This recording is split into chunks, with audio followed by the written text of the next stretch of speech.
Hi, and welcome to the Mediatwits number 147. I'm Mark Glazer, Executive Editor of PBS Media Shift. Today we'll be talking about Snapchat, the disappearing texting service that's now added a Discover area where publishers are able to put stories on that will last 24 hours before disappearing. What does this mean for mobile news? What does it mean for walled gardens? And will these publishers be able to reach the ever-elusive teen market that has filled up Snapchat? Snapchat has over 200 million users. So we'll be talking about Snapchat and news. Is it a new place for news? First, a word from our sponsor. Running your own business requires focus, and so does parenting. Mediatwits podcast sponsor NextSpace created a place where parents could give their best quality of attention to both co-working space and childcare space on one roof. Learn more at nextspace.us/nextkids. So usually I am at NextKids, but today my son is out sick, so I'm at home with him in the home office in San Francisco. First, I want to introduce our panel. We have Alex Leo joining us from Yahoo, Andrew Lee from American University, Bridget Carey from CNET, Natalie Jarvie from Hollywood Reporter, and Jefferson Yen, our producer in LA. So first, Bridget, I'm curious, you just joined Snapchat, once they launched this Discover feature. What do you think it is about Snapchat and this feature that's brought all the publishers into Snapchat, creating some of it original content specifically for Snapchat? Well, of course, it's going after the ever-elusive teenage audience, the younger audience everyone wants. But I became a believer after I really got engaged with that Discover feature. I mean, it was not only are the publishers putting really polished content on there that's built just for this app, but when I started kind of making my own little stories to promote what I do on CNET and to just reach out to people, got a lot of feedback, and a lot of ads instantly when I told people what my Snapchat name was. So there's high engagement, it feels like. Even though I don't have metrics to measure it, it definitely is obvious to me. Yeah, so you're seeing a lot of results yourself, and I know we heard some publishers said they've had incredible feedback. I mean, how do you get, if you're not in this Discover channel, how do you get known as a publisher putting stories into Snapchat?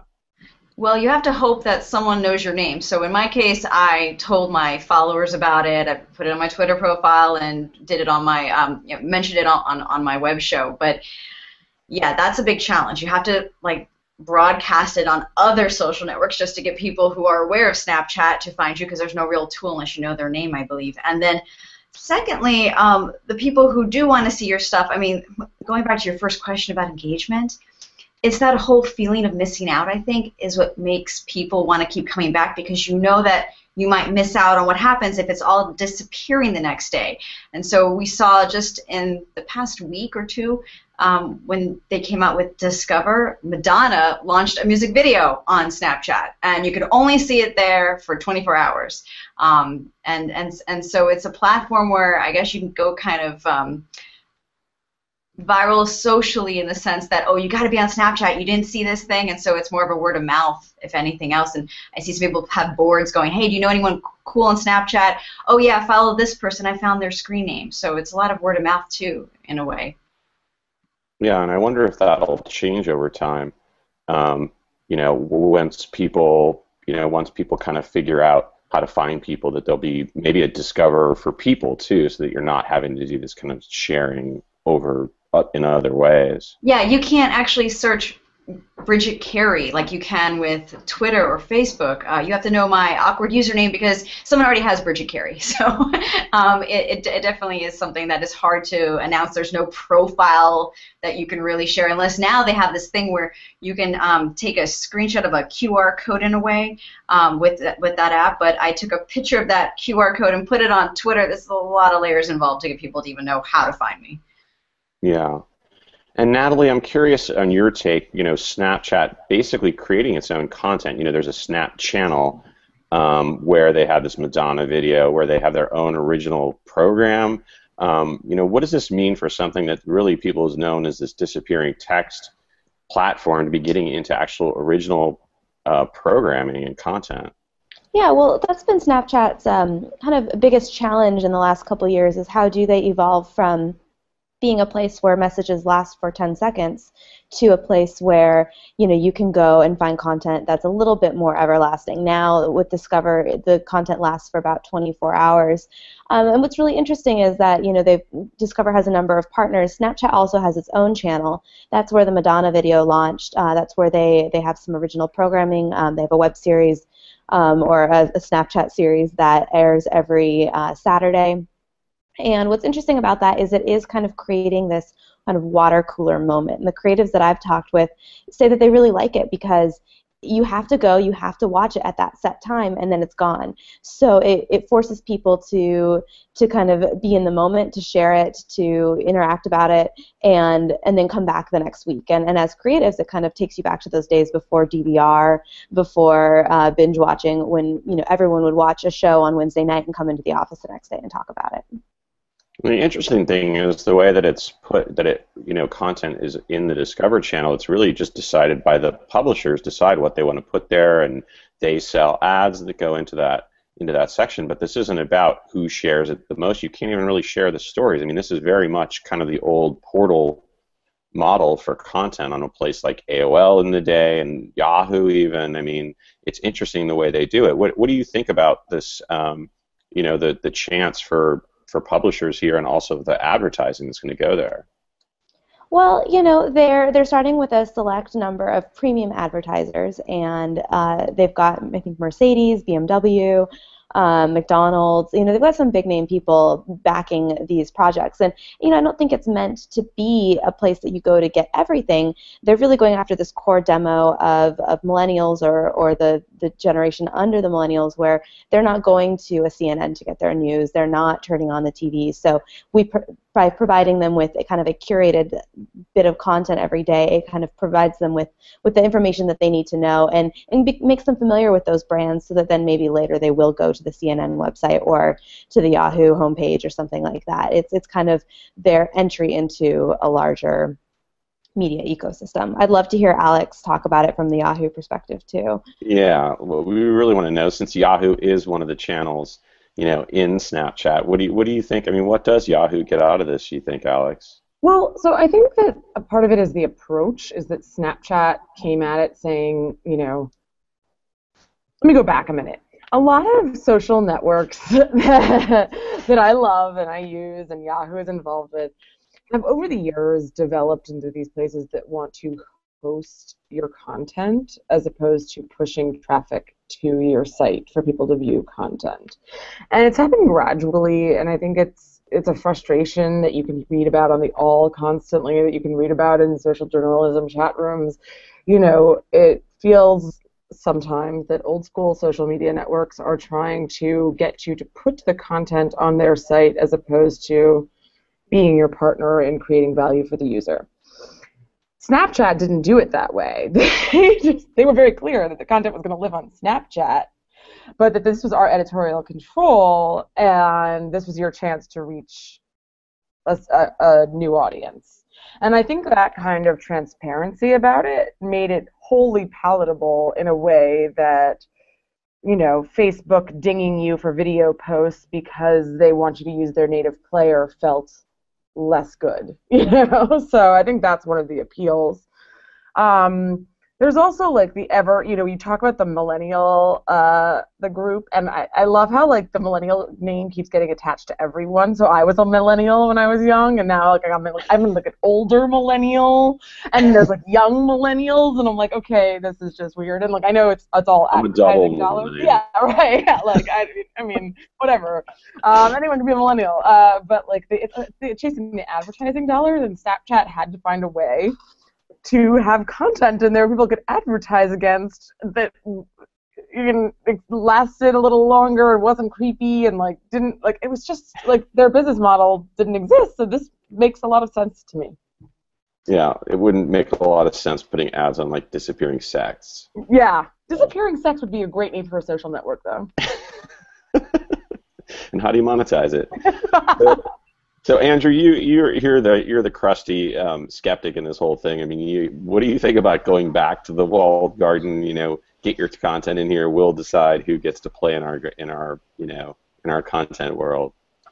Yeah, and I'll make the caveat that you can be skeptical and bothered, but be really impressed at the same time. So one of the funny things is that looking through the Discover portion of it, I mean, it really is really well done, this content, whether you're looking at ESPN or CNN or National Geographic. So the two that I was impressed by the most were ESPN and National Geographic. Obviously, being a television property and a photo-heavy property, they really benefited from being on a bright, interactive screen. And I was really quite surprised how quickly they were putting up moving content, video. When I went to the ESPN app, I was kind of shocked that I was seeing highlights of LeBron James dunking right away, and they showed it 4 times, and it's exactly what I wanted. I wanted to see the dunk, then a close-up, then a wide shot, and then a dunk again. So they've done some pretty good engineering on this content. I'm really impressed by the content. It really does feel more like a magazine and kind of goes back to the CD-ROM days where you had lots of rich media and it was really responsive. But my big concern about this is that to get this kind of quality content and to have such high fidelity, you're basically depending on kind of closed source, a closed ecosystem and a very high-end application environment. So they're certainly not using HTML5 or anything that you can link to. And I think that's probably the most disturbing thing to me is that I see cool content. How do I share this in this new, social media world? How do I share this with my friends and say, oh, that's an awesome dunk by LeBron, or you got to go to this national park?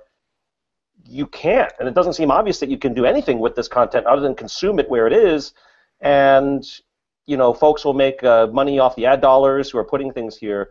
But we've kind of gone backwards from the open web to a system where we are really in this walled garden, and we really don't have any way of capturing it, linking to it, referring to it later. I'm really not sure what to do with this other than enjoy it in those, hours that you have it. So it really does kind of harken back to the broadcast TV model even before the DVR. So that's what worries me about it is that it's going to be increasingly attractive to folks to do this type of content. Their better, high-fidelity, rich media experiences are going to be in these kind of closed ecosystems. And that's a temptation, is that we're kind of swinging back to the closed CD-ROM, walled garden AOL model, and I worry about that. Yeah, but I mean, this is the first version, though. I mean, let's say that they obviously, if you complain enough or people complain enough, they had this best friends feature that they took away when they updated, and all you see on the reviews is people hate that, and I guess they're going to bring that back. So you never know. It's only a first version. What do you think, Alex? Well, I was just going to say Andrew is definitely not a millennial. I think we can all agree on that. Stop looking at Snapchat. I want to keep everything. I don't want disappearing stuff. But the funny thing is, I've heard this thing about the disappearing content too, and it's true. That specific content disappears, but none of these things are not online. I think there's some sort of myth that because the story is in Snapchat, it doesn't live on Yahoo News or it doesn't live on Cosmo. All of these stories that they're linking to live on these sites. It's just that the experience is different on Snapchat. So while I think that that's a fair point about the rich experience and the beauty of it, it's not like the information is actually walled off. So I think that that's what this value that Snapchat's hoping to capture is that rich, beautiful experience that you have to watch here. And that's how that you keep eyeballs snapped in place for advertising dollars. You want to jump in? Yeah. What's on Discover is beautiful, and yeah, it does take an extra effort if you do want to share it. You got to go on your computer and look it up and put it on Facebook. But if you're a media outlet that isn't on Discover, it's just this awkward promotional tool that you can't really track or make money off of.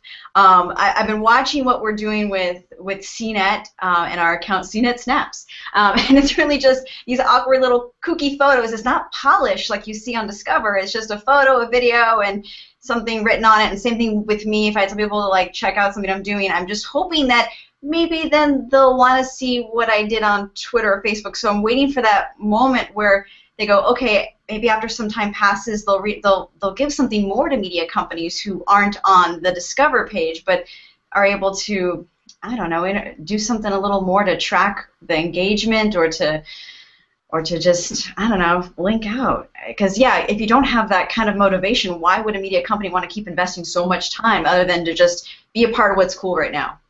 Yeah, it's the haves and have-nots. Mm-hmm. So we're listening to the Mediatwits. We have Alex Leo from Yahoo, Andrew Lee from American University, Bridget Carey from CNET, Natalie Jarvie from Hollywood Reporter. Natalie, what do you think about this kind of dual nature of Snapchat, where there's obviously this anybody can join, anybody can share with only the people that they've kind of been okayed as friends and people that know each other, and then there's this very closed system. So how do the two? How it feels like they're just so different. How can people, the people on the side that have been using it as a sharing thing, a very personal communication network, how do they, you see a lot of people saying, I'm never going to use Discover, it doesn't even fit with why I'm using this. How do those two things come together? Well, it's an interesting challenge. I've heard a lot of people complain that it's difficult to find Discover initially, and I think that's maybe people who aren't familiar with the Snapchat user face and aren't as accustomed to using it as the young kids who are on it every day. I do think that there's an interesting proposition for these media brands. They want to foster a deeper relationship with this younger demographic. They need a way to get at them a little bit more one-on-one. And here is an app where people are already communicating with their friends and sending photos, and now they can get this media kind of component too. It does become kind of this, I think from the media brand perspective, there's this sense that we can foster this more intimate relationship with our audience by being on a platform like Snapchat, because it's also a place where they communicate with friends and they share photos. So by coming to them in that platform, I'm coming to them on a kind of a one-on-one relationship, which is interesting. But it remains to be seen, how I think it's still very early days for Discover, whether or not people will really tab over to that screen and access that content there, and what it means for that kind of core group of younger Snapchat users. Adding on Natalie's point, I just want to say, I'm also supposed to be in this, very first of the millennial group, and it made me feel old, because it is hard to understand. It's true, you can't find Discover, but give it a chance, give it, a day, and it's all about poking around, I guess, is the fun of it, and not really having a clear tutorial. Right, and it's 2 swipes to the right to get to it, right? Yeah, swipe and tap in the corner, and yeah. There's all these child-proof kinds of things. I mean, this is almost like they've made it adult-proof, so that adults can't figure out how to use it. Every time I see it, I'm just like, oh my God, now I'm gonna have to teach my dad how to use this. I just got him done with Facebook, and now I'm gonna have to teach him how to use Snapchat. Yeah, exactly. What do you think, Andrew, as far as this becoming something that, is there a danger when publishers start to kind of, there's a fight, BuzzFeed tried to get on, and I guess their deal fell through. I mean, this is the whole thing. They have to make deals with every media company. Is there a danger for publishers and media companies to put too much into a platform that, might eventually disappear itself? Yes, you're seeing that same dynamic with AOL, right? I hate to keep bringing that up, but the AOL model around now. AOL's still around. With There's still people using dial-up too. Yeah, the people paying the monthly fee for AOL who probably shouldn't be, but they just think that's the internet charge, and are still doing that, I suppose. But the whole idea of a walled garden or a curated garden that people need to cut deals with to get access on the screen or to get things up front is something you have to worry about. Now, this is not necessarily just kind of a open source versus commercial battle. The big thing here is that mobile is increasingly becoming the first on-ramp for everyone to get on the net, right? So the difference between a web app and a full app, or something that is just default on your screen, the mobile, is going to be increasingly important, right? So that's why people have really gone away from web apps and said, I need something on the screen to remind people to make my product a habit for them. And the best way to do that is in the app. And in general, you're seeing that if people are going to put an app on a mobile, you say, well, why do I need open standards? Why do I need to use HTML5? I got a much more powerful toolkit to use that can do video, that can do all these things right off the bat. And that's why you're seeing on Snapchat such wonderful, rich media for brands that are used to it, like ESPN and Nat Geo and Vice, And if I were those folks, I probably would be very, very tempted to do the same thing, or I would do the same thing, to say that, hey, we're media rich, and what's the best media rich platform? Snapchat's giving us a great platform to do this. So that is the worry going forward, that almost all signs point to mobile first, but because it's mobile first, why experience it through a web browser? We've got all kinds of cool ways to do things on your mobile, and that is a big threat to open standards and open linking going forward. Yeah, I mean, John Herman had a really interesting piece in the All talking about, the end of the website. Everything will just be, if these communication companies decide they're going to be media companies, I mean, WhatsApp obviously has a lot of power and people are playing around with that. Publishers are trying to get things there. I mean, it's really about you're creating content and you put it where people are. It doesn't matter what that is. I mean, Alex, what's in audience development, you go where the audience is, right? Yeah, I mean, I must say, you fish where the fish are 10 times a day. It's not to say, like, Yahoo has a very powerful and robust homepage. I think that's pretty well known. So, like, we don't see the website disappearing as much as maybe other people are, but it doesn't mean that we don't want to engage on other platforms. I think that the interesting thing to me is that the Snapchat thing, because it came all at once, seemed to make this discussion different, but Facebook has been walling off this garden for such a long time in like slow bits and chunks that they're getting to the same place. And I just wonder what Andrew thinks about that, because I keep consuming content inside Facebook's app and I'm not even realizing it. And yeah, they start out as web links, but then they're you can't even track it often, and they're trying to fix that with dark social, but Yeah, I mean, Facebook worries me too, but compared to Snapchat, Facebook looks like a really easy to play with ecosystem. Right? At least you can still web link to individual posts and to discussions and to groups and share stuff. But Snapchat and these other folks, in the interest of the richest user experience for that particular individual, forgo standards and forgo linkability. And I can't blame them for going after that, but it does mean that we're losing a capability going forward if that's the trend. Yeah. But you also know that on Snapchat, the biggest problem they've had is that people take screen grabs. So now in every phase when you sign up for Snapchat, they're like, P.S. We know we tell you this disappears, but people can still take screen grabs. You get that, right? So people have still been spreading this content on the web. I feel like content finds a way. Maybe I'm just too optimistic. Yeah, but the default experience is ephemeral content now, right? That it's not stuff that you link to or linger over or contemplate. It is just what's in front of you, experience it, goes away, right? Yeah, forget about archives, forget about the long tail. It's the very, very short tail. All right, great discussion. I want to thank our panel, Alex Leo at Yahoo, Andrew Lee at American University, Bridget Carey from CNET, Natalie Jarvie from Hollywood Reporter, Jefferson Yen, our producer. I want to thank our sponsor, NextSpace and NextKids. You can learn more about their pioneering program at nextspace.us/nextkids. You can catch us at the Mediatwits every week at PBS Media Shift at pbs.org/mediashift. We'll catch you next week.